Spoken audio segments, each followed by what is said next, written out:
Irmãos, queremos dar continuidade à série dos 10 Mandamentos. Você já tem acompanhado. Convido você a abrir então no livro de Êxodo, capítulo 20, para que a gente medite mais uma porção da palavra do Senhor. Vamos fazer aquela leitura de sempre, o verso 1, dessa feita até o verso 15, onde meditaremos hoje sobre o 8º mandamento. Eu vou ler, os irmãos acompanhem, amém? Êxodo 20, capítulo 1, verso 1 ao verso 15. Então falou Deus todas estas palavras: Eu sou o Senhor teu Deus, que te tirei da terra do Egito, da casa da servidão. Não terás outros deuses diante de mim.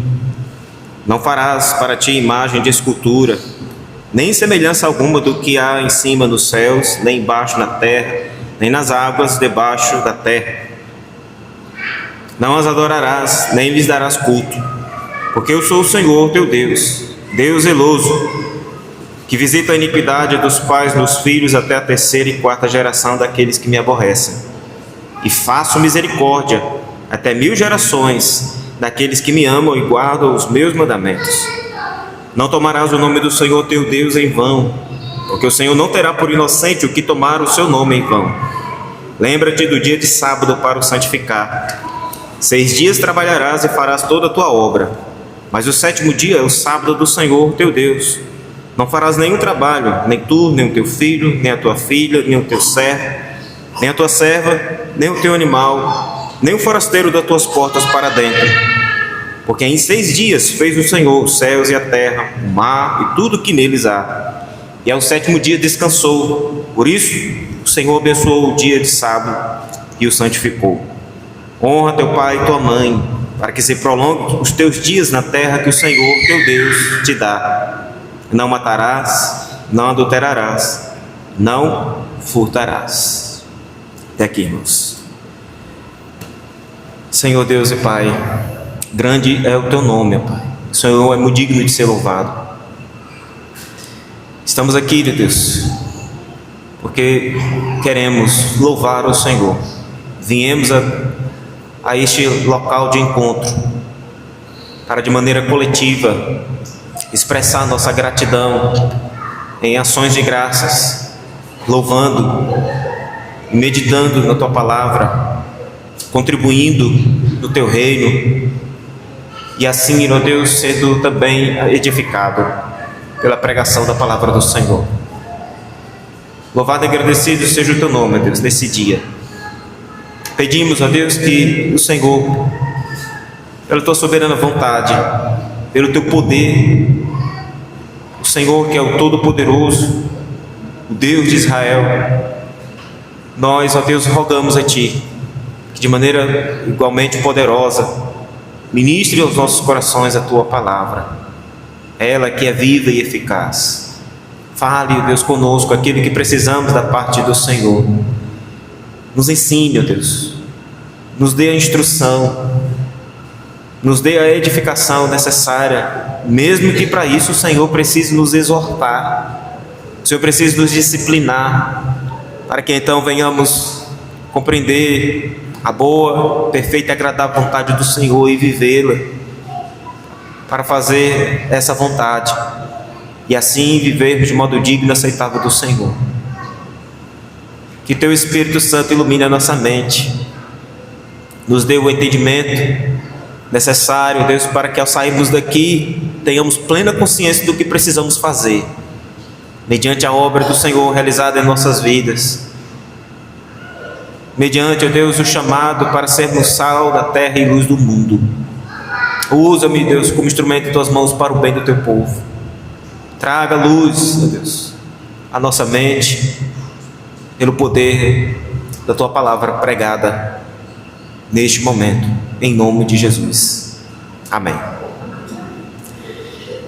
Irmãos, chegamos a mais um mandamento, mais uma prescrição do Senhor para o seu povo, para a sua igreja.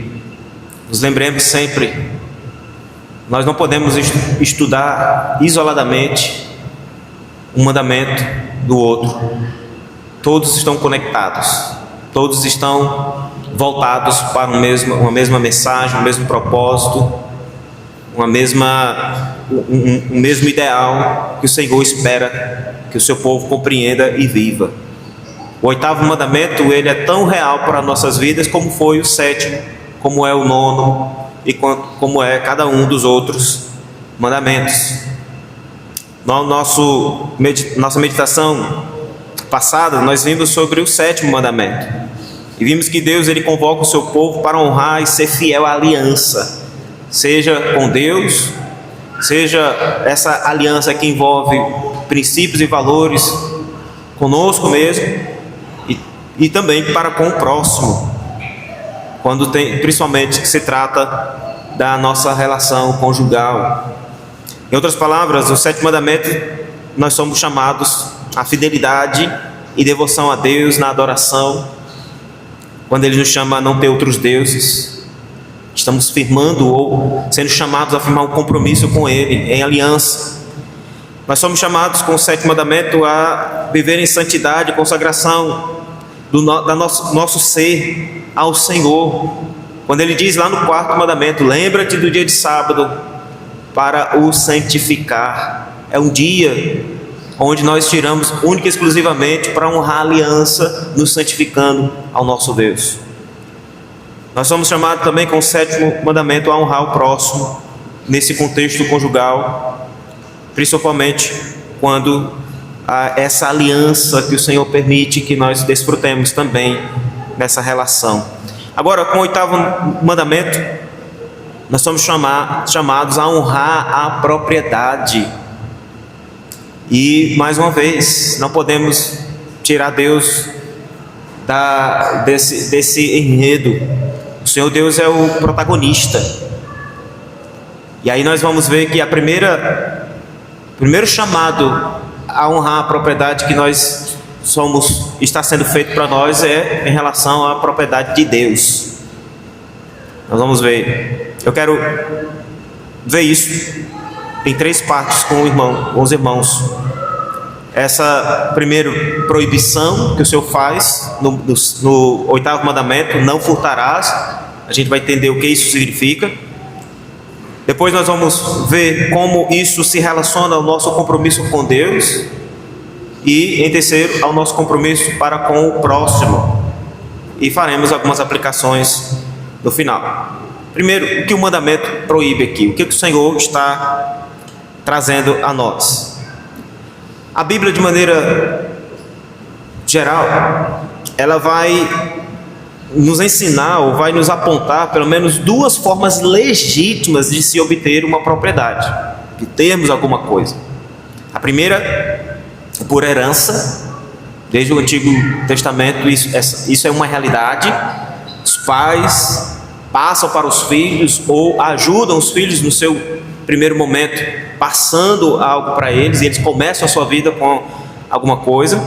E a outra maneira legítima é através do nosso próprio trabalho, que faz parte da nossa vida santa, o nosso mandato cultural. O Senhor Deus nos chama ao trabalho.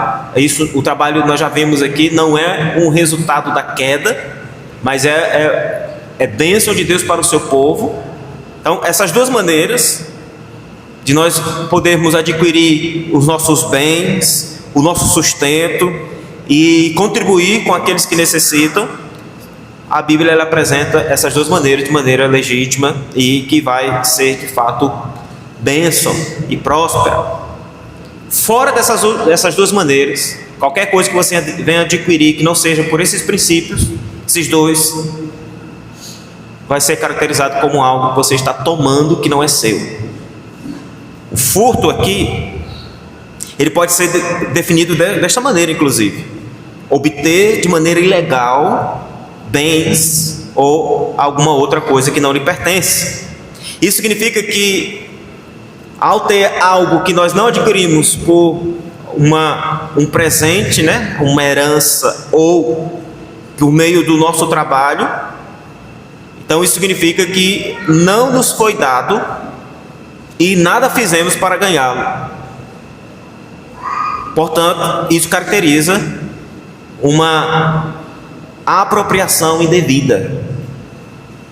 E olha, irmãos, o povo de Israel está absorvendo um novo começo, uma nova história, por assim dizer, seguindo para a terra de Canaã, onde o Senhor vai, por meio de Israel, fazer com que eles conquistem, com que eles venham encontrar outros povos, pelejar com eles e até mesmo adquirir por herança dada por Deus essas outras terras. Eles não deveriam fazer isso.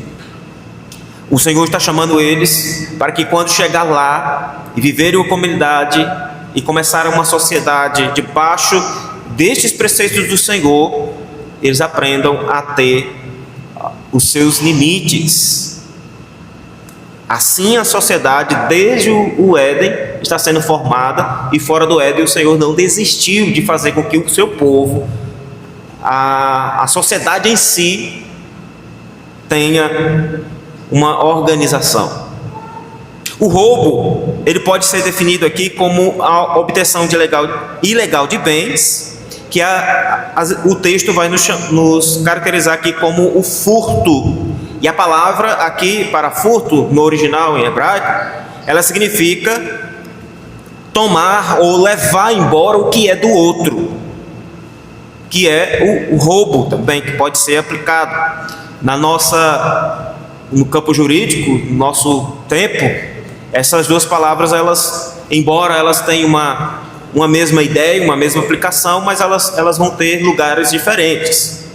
O furto, ele se dá quando não há uso de violência ou não há uso de arma, e é algo que acontece quando alguém não percebe, né?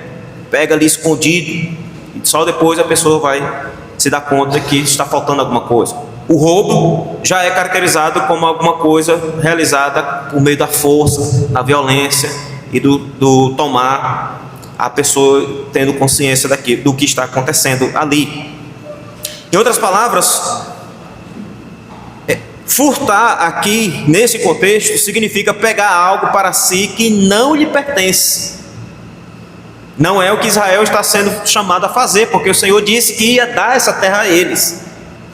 E se tudo pertence a Deus, então é legítimo que eles estão conquistando.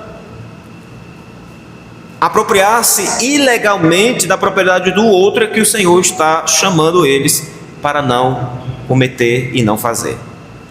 E existe, irmãos, naturalmente, em nosso coração, uma certa ganância, uma certa procura por aquilo que não está ao nosso alcance, não é nosso, e nós queremos a todo custo. E fazemos isso de maneira cobiçosa, com um desejo que vai além do nosso controle, de possuir a todo custo aquilo que desejamos e que não é nosso, e que é do próximo. Isto é algo natural na vida daquele que está caído em seus delitos e pecados. Um exemplo, nossas crianças. Sempre que eu tenho oportunidade de ir em outro lugar e encontrar outras crianças, sempre vem aquele brinquedinho a mais na bolsa, sempre vem aquele lápis a mais na escola, sempre vem aquela borracha que não é dele. Onde viu isso? De onde aprendeu sobre isso? Coração. A cobiça de querer ter aquilo que é do outro. Nós vamos também falar sobre o 10º mandamento, que nos ensina exatamente a não cometer esse pecado. Não cobiçarás a casa do teu próximo. E esse mandamento está se referindo exatamente a esse desejo do coração de queremos o que não é meu. A questão não é que nós queremos algo semelhante ao do próximo, que isso não é pecado. Temos alguém como referência, poxa, ficou muito bonito, ficou muito bom, vou trabalhar para ter algo semelhante. problema desse mandamento, do 8º e do 10º mandamento, é que nós queremos o que é do outro e não ficamos tranquilos enquanto não adquirir isso, ter o que é do outro. Eu me lembro, em outra ocasião, alguns anos atrás, quando a minha sogra faleceu, a casa dela ali foi tomada pela vizinhança, e amigos, e gente chegando de todo lado, e a gente perdeu o controle daquilo. Daqui a pouco as pessoas estavam ali com uma panela, uma vasilha, um negócio, e quando foi questionado, não, é para me lembrar da fulana. Nosso coração é assim, meus irmãos. A gente mente dizendo que quer lembrar dos outros, mas na verdade os nossos olhos estavam em cima daquilo que é do outro. Isso é natural no meu e no seu coração. Não reconhecer isso é correr o risco de estar no abismo da quebra desse mandamento. Agora veja, irmãos. Segundo, nós temos então como isso se relaciona para a nossa vida com Deus.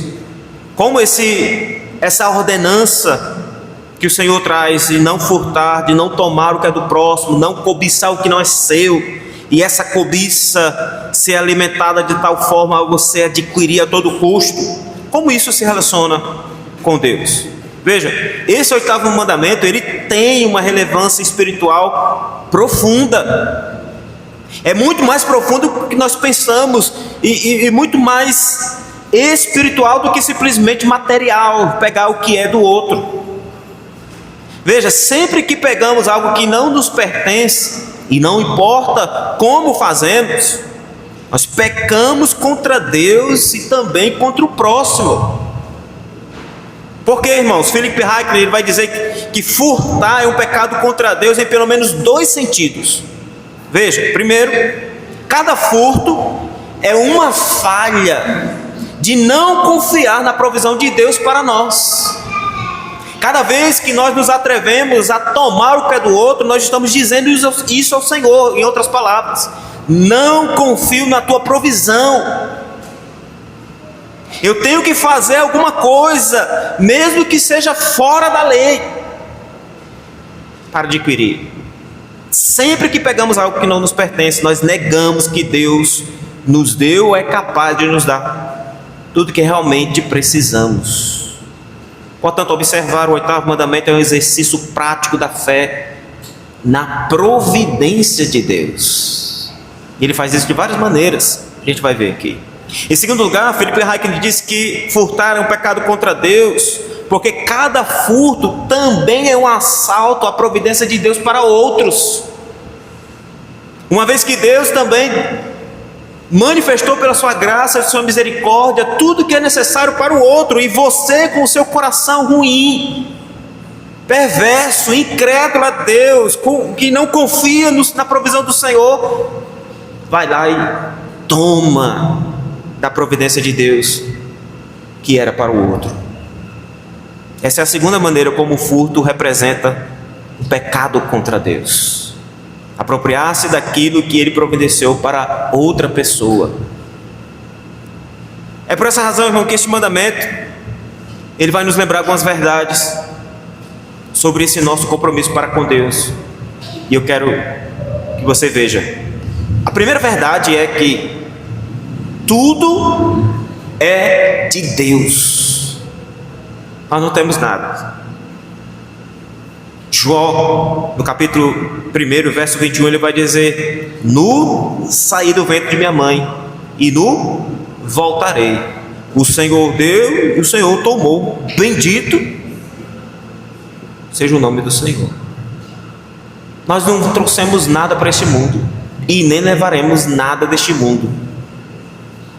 Tudo é de Deus. O Salmo 89, verso 11 diz que teus são os céus, tua a terra, o mundo e a sua plenitude, tu formaste. Até mesmo este mundo é o mundo de Deus. Tudo que recebemos, até mesmo a saúde, o fôlego de vida, pertence ao Senhor, a minha vida pertence ao Senhor, a sua vida pertence ao Senhor. E é curioso que a Bíblia vai falar que até os filhos são herança do Senhor. Nós somos ensinados a educá-los na instrução do Senhor, porque um dia o Senhor vai querer a sua herança. E o que somos então? Qual é o nosso papel neste mundo de Deus? Nós somos mordomos. A mordomia cristã, ela envolve todo o nosso compromisso com a criação, todo o nosso compromisso com as coisas de Deus, com o nosso papel na família, o nosso papel na sociedade, o nosso papel na igreja. Veja, em Gênesis capítulo 2, verso 8, o Senhor apresenta para Eva, ou para Adão e Eva, o seguinte: plantou o Senhor Deus um jardim no Éden, na direção do Oriente, e pôs nele o homem que havia formado. Aí no verso 15 ele vai dizer: tomou, pois, o Senhor Deus ao homem e o colocou no jardim do Éden para o cultivar e o guardar. O Senhor não deu nada para o homem, simplesmente colocou o homem lá para cultivar e guardar. Como mordomos, nós somos chamados e capacitados por Deus para fazer isso: cuidar da criação do Senhor, cultivar a essência e os valores impresso em nossa vida como imagem e semelhança de Deus. Tem sido assim desde o início de tudo, com Adão, que não tinha nenhuma propriedade, mas foi colocado ali para administrar. Tudo que possuímos é propriedade de Deus, e Ele nos deu a responsabilidade sagrada de cuidar dela. Aí, meus irmãos, este administrador, eu e você, é alguém que cuida dessa propriedade para Deus. O primeiro contrato de trabalho que nós firmamos foi esse: o próprio Deus nos colocando ali, nos dando a responsabilidade neste mundo para que nós venhamos exercer. Nós não temos a liberdade de usar essa criação ou este mundo para outro propósito, senão para glorificar o nome de Deus, para que Deus faça aquilo que Ele fez lá em Gênesis capítulo 2, quando diz que Ele olhou, parou toda a obra que tinha feito, olhou e teve alegria, teve gozo. É isso que Deus quer, é isso que nós devemos fazer. Nós devemos administrar segundo as intenções do Senhor, para a glória dEle. Essa é exatamente a minha e a sua situação e a nossa responsabilidade.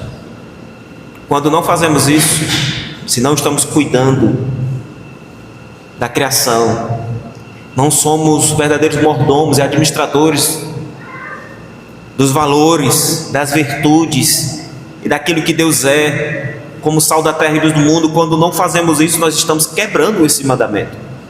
Estamos fazendo uso dessa criação de Deus para outro propósito que não esse. Estamos quebrando este mandamento diante do Senhor. Devemos manter o espírito diante dessa responsabilidade e sobre tudo que o Senhor tem nos dado, um espírito de gratidão e contentamento sobre tudo o que recebemos. O Salmo 126, verso 3, o salmista diz: com efeito, grandes coisas fez o Senhor por nós, por isso estamos alegres. Tudo é de Deus, tudo que recebemos pertence ao Senhor. A nossa vida, aquilo que, as obras que o Senhor nos convida e nos convoca a realizar. Paulo vai dizer que Deus preparou de antemão para que andássemos nela. Tudo é de Deus. De que maneira nós roubamos de Deus? Nós furtamos do Senhor? De que maneira nós quebramos esse mandamento diante do Senhor? Quando não lhe prestamos a glória devida. Quando não lhe prestamos a glória devida. Quando não usamos ou fazemos de tudo para que o nome de Deus seja glorificado. O profeta Isaías, no capítulo 42, verso 8, ele diz, falando em nome do Senhor: eu sou o Senhor, este é o meu nome, a minha glória, pois não a darei a outra, nem a minha honra às imagens de escultura. Todas as vezes que não adoramos ao Senhor nosso Deus, com o nosso culto, ou com o nosso trabalho, com a nossa vida, com o nosso ministério, com os dons que recebemos, todas as vezes que não glorificamos ao Senhor com isso, estamos furtando do Senhor. Todas as vezes que você vê os homens atraindo a glória para si e não para Deus, ele está quebrando este mandamento do Senhor. Um culto que não tem como objetivo a glória do Senhor é um culto para homens, é um culto que está sendo desviado do seu propósito, porque ali há homens, ali há verdadeiros ladrões e não adoradores, porque não estão cultuando a Deus, não estão guardando o dia do Senhor em santificação, em adoração, não estão se santificando para Deus, não estão compromissados com a aliança, estão sendo infiéis a essa aliança. Paulo escreve aos Coríntios, na sua primeira carta, capítulo 10, verso 31, ele diz: portanto, quer comais, quer bebais, ou façais outra coisa qualquer, fazei tudo para a glória de Deus. Se não estamos fazendo tudo para a glória de Deus, mas para a nossa própria glória, ou para a glória de homens, estamos furtando o que deveria ser dado ao Senhor. Quando não, uma outra maneira que nós roubamos de Deus é quando não servimos como é devido. Mais uma vez, o Senhor, pelo profeta Jeremias, capítulo 48, verso 10, ele diz: maldito aquele que fizer a obra do Senhor relaxadamente. Quando falhamos no nosso dever, somos relaxados, despreocupados, e temos aquela frase que quase todo mundo usa: é para Deus mesmo, não é para o homem, tanto faz, o Senhor conhece o meu coração. Quando não nos preparamos, quando não nos dedicamos, quando não estamos com a nossa mente e o nosso coração voltados para esse serviço dado por Deus, capacitados por Deus e para a glória de Deus, quando isso não é feito, então estamos quebrando também esse mandamento, servindo de qualquer maneira, oferecendo ao Senhor um culto defeituoso, trazendo ao Senhor uma vida despreparada, e ainda exigindo que Deus realize a obra, que Deus abençoe e prospere. Paulo também escreve aos Colossenses, dizendo, irmãos, no capítulo 3, verso 23: tudo quanto fizerdes, fazei-o de todo o coração, como para o Senhor e não para homens. Neste aspecto, ao servir ao Senhor, e nós servimos ao Senhor, tendo os homens como um meio,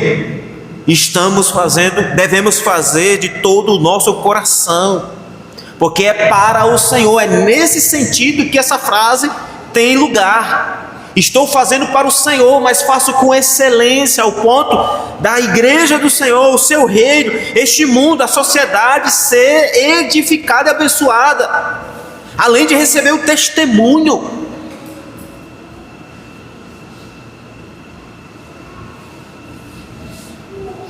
E, irmãos, é preocupante Quando a gente ouve que até mesmo no meio cristão, quando se vê nas empresas, os crentes são os piores funcionários. Certa feita, conversando com um empresário, e lá estava eu ajudando um irmão, mediando aí o currículo para que ele pudesse empregar. Eu tive o constrangimento de ouvir desse empresário, porque ele disse: olha, eu estou lutando para não contratar crente na minha igreja, na minha empresa, porque são os que mais enrolam, os que mais trazem atestado falso, são os que mais fazem o serviço de maneira relaxada. É claro que a gente sabe que os ímpios eles têm um olhar maior quando se trata dos crentes, justamente para apontar o dedo, justamente para apontar os erros. Mas nós sabemos, irmãos, que infelizmente nós temos dado um mau testemunho. Desde o nosso chegar atrasado, desde o fazer uso de telefone e redes sociais enquanto deveríamos estar trabalhando, cumprindo o nosso papel. Isso é servir ao Senhor de maneira relaxada. E quem diz isso são os próprios homens que veem o serviço e o Senhor o rejeita. Veja, Paulo escreve aos Efésios, capítulo 6, no verso 5 ao 8, dizendo: quanto a vós outros, servos, obedecei ao vosso Senhor segundo a carne, com temor e tremor, na sinceridade do vosso coração, como a Cristo, não servindo à vista, como para agradar a homens, mas como servos de Cristo, fazendo de coração a vontade de Deus, servindo de boa vontade, como ao Senhor e não como a homens, certo de que cada um, se fizer alguma coisa boa, receberá isso outra vez do Senhor, quer seja servo, quer seja livre. Irmãos, o Evangelho, ele trabalha até mesmo nestas questões na vida do ser humano, daquele que é convertido. Ele faz com que nós venhamos como servos lá fora, sermos os melhores, cumprir o nosso dever, sermos pontuais, sermos prestativos, sermos atentos, estarmos atentos ao nosso trabalho, porque com isso o nome de Deus será glorificado. Na casa do Senhor, no trabalho do reino, sermos esse sal da terra e luz do mundo, como testemunhas da graça do Senhor, falando com propriedade do que a palavra diz a respeito de Deus, do que a palavra diz a respeito dos nossos pecados, pregando o Evangelho de Cristo, que é poder de Deus. Quando nós nos debruçamos na palavra do Senhor e pregamos com verdade, a verdade, estamos honrando o Senhor. Quando não, você não sabe quem é Deus, você não sabe falar do amor de Deus para as pessoas, você não sabe dizer algo sobre o Evangelho, você está falhando no seu dever, deixando de dar glória ao nome do Senhor, deixando de fazer com que o seu nome seja glorificado. Quando você tem uma função no reino, seja um oficial, ou seja num ministério, numa liderança, e você faz as coisas na última hora, não se prepara, não se dedica, não gasta tempo, não se envolve, quando você lida com o trabalho do reino de maneira descompromissada, você está furtando, você está quebrando este mandamento do Senhor. Mas há uma terceira maneira de como nós roubamos ao Senhor, e o próprio Deus é quem diz isso. Malaquias 3:8: roubará o homem a Deus? Todavia vós me roubais e dizeis: em que te roubamos? Nos dízimos e nas ofertas, quando não lhe devolvemos o que lhe é devido. Agora, duas coisas importantes nós frisarmos aqui. O Senhor concede que pelo trabalho, tenhamos condições de receber 100% de Deus. 90% do que recebemos do Senhor por meio do nosso trabalho, o Senhor quer que você administre bem, que você use para o sustento da sua família, para contribuir com os que têm necessidade, e faça isso com coração grato ao Senhor. 10% apenas, e o Senhor nem precisa desses 10%. Esses 10% é um número insignificante, não tem nenhuma relação com se for mais ou se for menos, eu vou perder de vista a bênção de Deus, ou tudo aquilo que Ele promete. Ele tira uma parte do todo que é dele, que está sob os seus cuidados para administrar, para que você devolva a Ele, e isso é usado no seu reino, para sustento e mantimento de todo o trabalho no reino de evangelização. E Ele faz isso para saber onde está o seu coração. Ele faz isso para saber onde está a sua confiança de que 90% de toda a sua renda dada por Deus é suficiente para o seu sustento, e que 10% da sua renda dada por Deus é suficiente para manter o reino e para sustentar a casa do Senhor.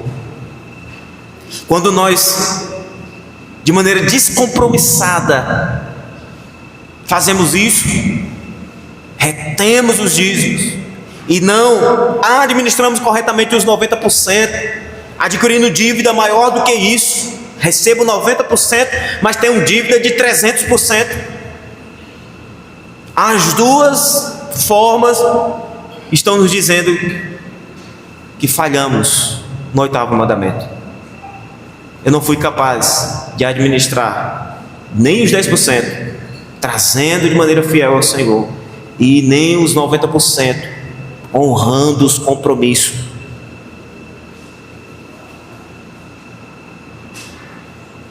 E tudo isso, irmãos, diz muito a respeito do nosso coração.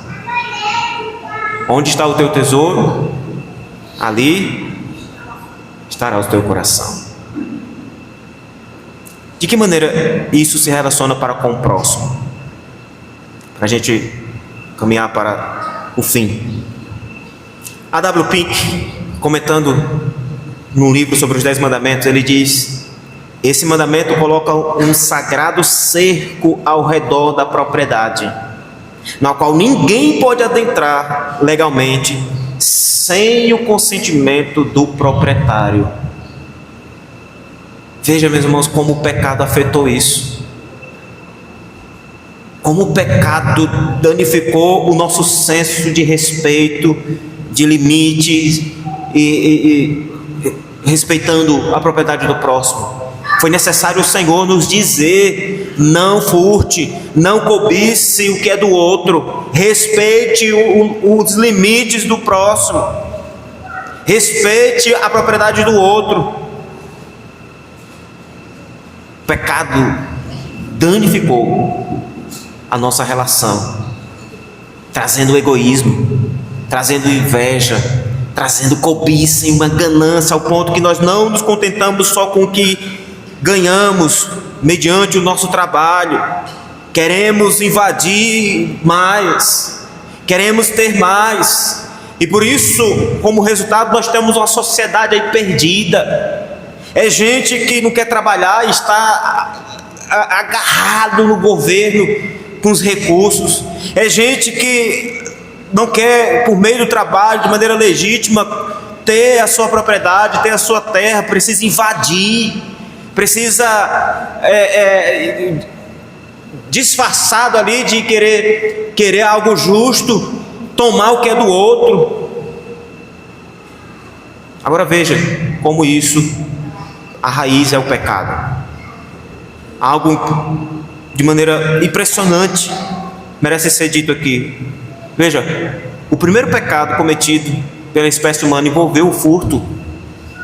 Eva tomou, ou a palavra ali, tomar, significa exatamente na sua aplicação, é tirar algo que não deveria ser tirado, ou pegar algo que não deveria ser pego. Eva tomou ou furtou do fruto proibido. O Senhor disse em Gênesis: e o Senhor Deus lhe deu esta ordem: de toda a árvore do jardim comerás livremente, mas da árvore do conhecimento do bem e do mal não comerás, porque no dia que dela comeres certamente morrerás. O primeiro pecado cometido envolveu um furto. Quando, vendo a mulher que a árvore era boa para se comer, agradável aos olhos, e a árvore desejável para dar entendimento, tomou-lhe do fruto e comeu, e deu também ao marido, e ele comeu. Também, irmãos, o primeiro pecado registrado contra Israel, depois que eles saíram da terra, olha, eles acabaram de receber aqui as ordenanças, e depois de ter conquistado a terra com Josué, o primeiro pecado cometido também envolveu um furto já na terra de Canaã, por meio de Acã. O Senhor em Josué capítulo 6, verso 18, verso 19 diz: antes deles entrarem lá, tão somente guardai-vos das coisas condenadas, para que, tendo-as vós condenado, não as tomeis. A mesma linguagem, tomar. E assim torneis maldito o arraial de Israel e o confundais. Porém toda a prata e o ouro e os utensílios de bronze e de ferro que são consagrados ao Senhor irão para o seu tesouro. O que aconteceu? Josué capítulo 7, verso 21, ou melhor, o verso 1 diz: prevaricaram os filhos de Israel nas coisas condenadas, porque Acã, filho de Carme, filho de Zabdi, filho de Zera, da tribo de Judá, tomou das coisas condenadas. A ira do Senhor se acendeu contra os filhos de Israel.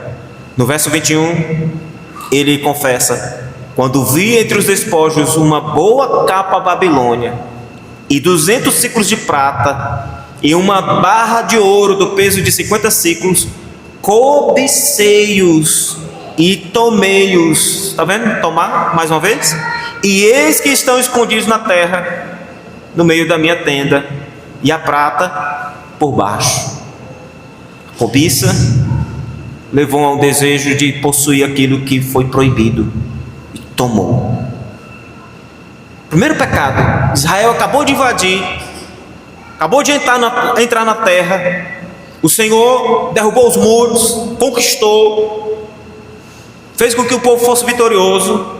Na hora de recolher os despojos, alguns eram para ser dirigidos ao tesouro, à casa do tesouro, que isso ia servir mais tarde na construção do templo, e o restante era para ser deixado, não era para pegar nada.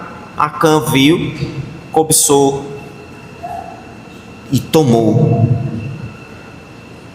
Lá na igreja primitiva, na igreja do primeiro século, que a gente vê com grande louvor e exemplo, aconteceu a mesma coisa. Da mesma maneira, o primeiro pecado que contaminou a igreja cristã primitiva foi o roubo. Ananias com a sua esposa Safira, Atos capítulo 5 vai dizer que ele reteve parte do preço. É a mesma ideia de ter tomado. Eles venderam a propriedade e, com o fim de ter o louvor dos homens, disse que trouxe todo o dinheiro para ajudar os necessitados e lançou aos pés dos apóstolos. Mas o Senhor, que conhecia, o revelou, e os apóstolos puderam tratar disso. O breve catecismo, os teólogos do Westminster, eles vão, na pergunta 75, eles respondem que o 8º mandamento proíbe tudo que impede ou pode impedir injustamente injustamente o adiantamento da riqueza ou o bem-estar, tanto nosso como do nosso próximo. Tudo aquilo que deveria ser usado para o bem nosso e do próximo, mas está sendo impedido para o outro, está sendo usurpado por o outro. Isso é a quebra do mandamento. Tiago vai dizer que se você sabe que alguém está passando necessidade e não o ajuda, você está igual aos incrédulos, agindo da mesma forma. Portanto, irmãos, esse mandamento, ele nos ensina a respeitar o que é do outro. Se há um chamado para que a gente venha olhar para o outro, é para que a gente consiga identificar quando alguém está em necessidade. Porque Paulo escreve aos Efésios, capítulo 4, verso 28: aquele que furtava, não furte mais, antes trabalhe, fazendo com as próprias mãos o que é bom, para que tenha com que acudir ao necessitado. O trabalho ele serve para isso, fazer o que é bom com as próprias mãos, para ter o seu sustento e para acudir àquele que necessita.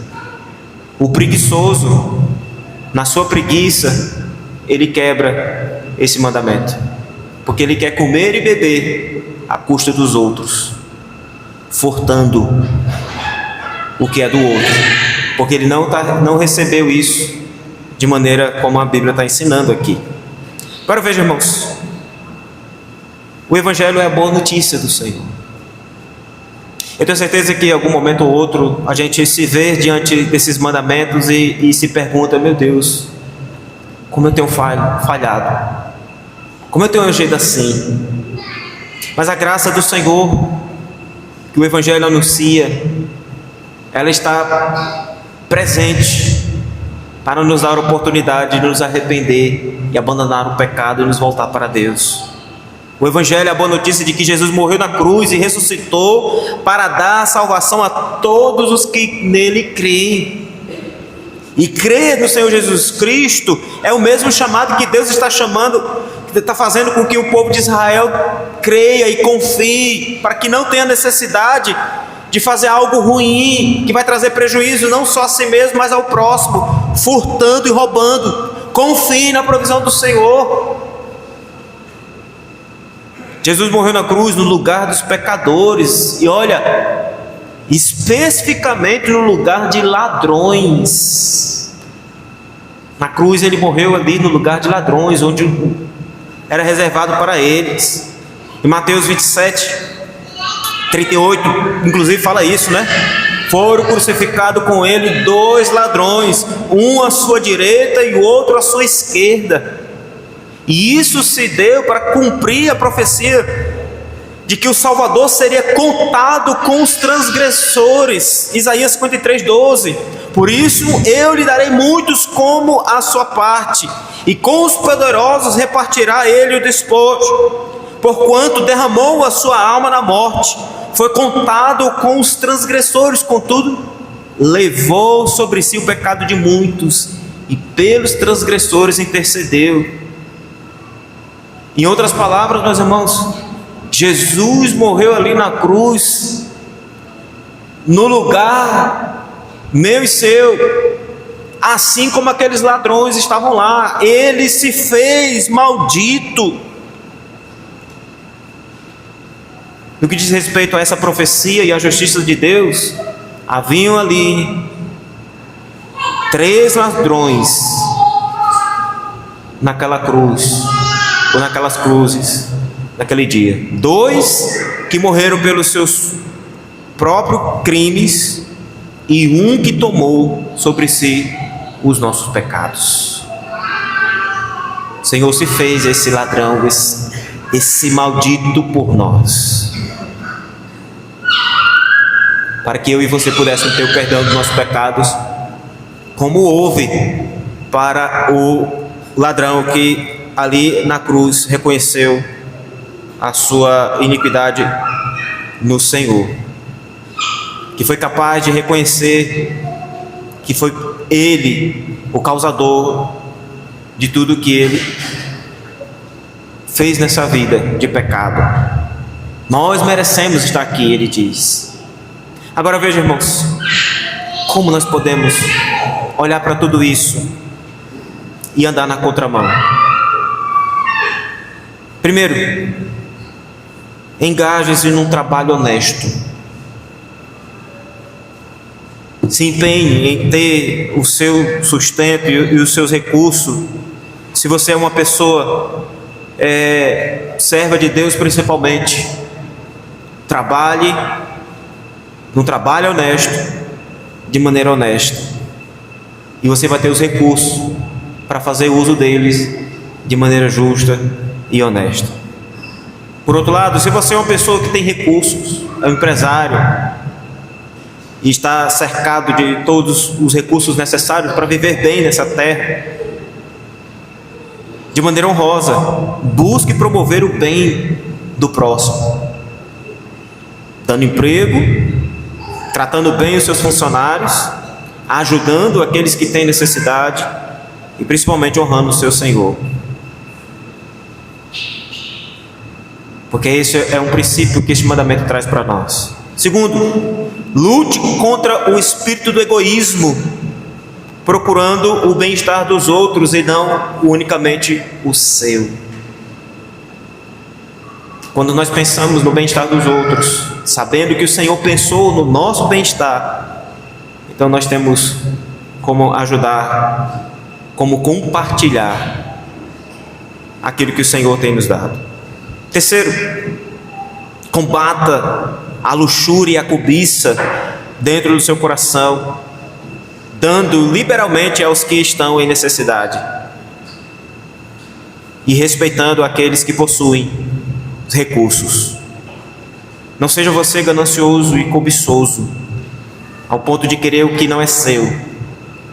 Dobre o seu joelho, ore ao Senhor e por meio do seu trabalho conquiste aquilo que você deseja e que é proveitoso para a sua casa, e use isso para abençoar outras pessoas.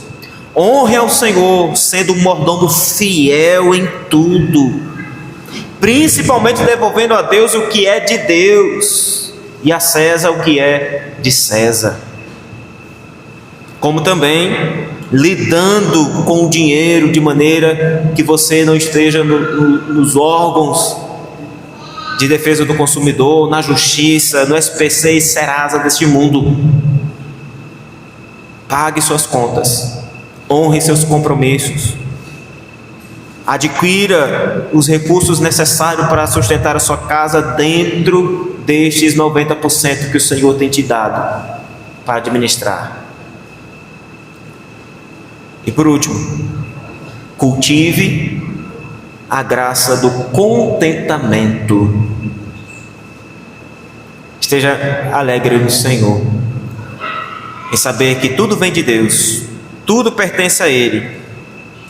Nada temos e nada levaremos deste mundo. Sempre diga: grandes coisas o Senhor tem feito por nós, por isso estamos alegres.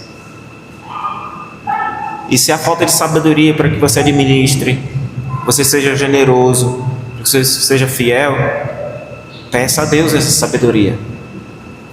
Porque por vezes você não precisa de mais dinheiro, só precisa da sabedoria para administrar o que tem. Fiquemos em pé em nome de Jesus.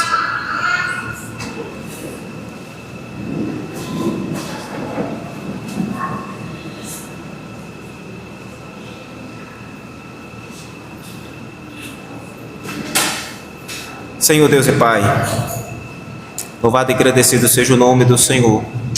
Obrigado por Tua palavra ministrada no nosso coração. Obrigado, ó Deus, por este momento. Obrigado, Senhor, as vezes que o Senhor nos alertou quando estávamos em nossas fraquezas, quando estávamos cometendo, ó Deus, os pecados. Obrigado porque o Senhor ainda nos assiste e não desistiu, ó Deus, de nos ajudar quando falhamos. Nos ajude, ó Deus, a ter plena alegria naquilo que o Senhor nos tem dado.